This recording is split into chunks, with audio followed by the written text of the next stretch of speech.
Marahil ay kung tatanungin ka, kung ano ang pinakamatapang na hayop sa buong mundo. Siguradong isasagot mo ay leon, sino ba namang hindi, di ba? Ang leon na ata ang pinakamatapang na hayop na alam natin. Ngunit alam nyo ba na may mas matapang pa sa kanila, na kinilala ng Guinness World Record bilang pinakamatapang na hayop sa buong mundo?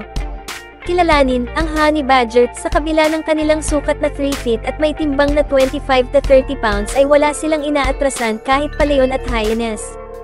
Mayroon silang matibay at makapal na balat na nagpapahintulot sa kanila na umatake kahit hawak sa leeg at mayroon silang kakayahang ma-immune laban sa kamandag ng isang ahas, alakdan at kahit patusok-tusok ng porcupine ay hindi makakapigal sa kanila.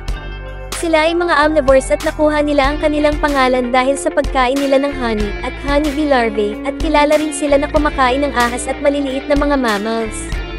Thanks for watching. Please don't forget to subscribe.